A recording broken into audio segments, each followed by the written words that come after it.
எனக்கு நிறைய பிரச்சனைகள் லைஃப்பில் போயிட்டே இருக்குது. பிரச்சனை இல்லாத மனுஷன் ஒருத்தன் கிடையாது. கடவுளுக்கே இருக்கு, அப்போ நமக்கு இருக்காதா? நம்மள எல்லாரும் படைச்சது தான் அவருக்கு பிரச்சனை, வேற ஒன்றும் இல்லை. அப்போ எல்லாரும் நம்மளை எல்லாரையும் பார்த்துக்க வேண்டிய கட்டாயம் அவருக்கு இருக்குல்ல.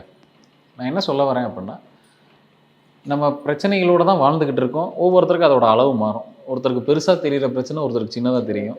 ஏதோ ஒரு வகையில் உழந்துக்கிட்டு தான் இருப்போம். எல்லாமே சாட்டிஸ்ஃபை ஆன மனுஷன் உலகத்தில் ஒருத்தர் கூட கிடையாது.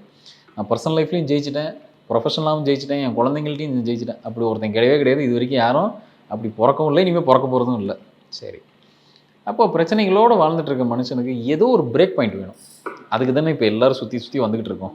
எல்லாரும் அதுக்கு தான் கோயில் குளம் போகிறது, நம்ம பிரச்சனைகளை போய் அங்கே சொல்லி நம்ம புலம்புறது, இல்லை ஏதோ ஒரு வகையில் வேலை செஞ்சுட்டு இருக்குமே தூக்கி கொண்டு போய் நம்ம ஏதோ ஒரு இன்வெஸ்ட்மெண்ட் ஒரு இடத்துல போடுறது, ஒரு இடம் வாங்குறது, ஏதோ ஒன்று நம்மளை சேஃப்டி பண்ணிக்கிறதுக்கு உண்டான வழியை பார்த்துட்டே இருக்கோம்ல. இன்னும் சில பேருக்கு அப்படியே எல்லாத்தையும் கட்டி போட்ட மாதிரி இருக்கும். லைஃப்பில் எந்த விதமான பிரேக் இல்லாமல் போய்கிட்டே இருப்பாங்க. இது நிறைய பேர் சொல்ல நம்மளே கேள்விப்பட்டிருப்போம். லைஃப்பில் எந்த விதமான பிரேக்கும் இல்லை சார். அவங்க எல்லாருக்கும் நான் கொடுக்குற தீர்வு என்ன அப்படின்னா, நீங்கள் கோயில் குளம் போங்க, பரிகாரம் பண்ணுங்க, அதெல்லாம் உங்கள் விருப்பம். உங்கள் பேர் இருக்கு இல்லையா, அதை நீங்கள் மாற்றி பாருங்கள். அது ஒரு நியூ பர்த் எடுத்த மாதிரி, ஒரு புது பிறவி எடுத்த மாதிரி. புது பிறவி எடுத்தாச்சு அப்படின்னா என்ன அர்த்தம்? பழைய கர்மாவை அங்கேயே கட் பண்ணுறோம்னு தானே அர்த்தம்.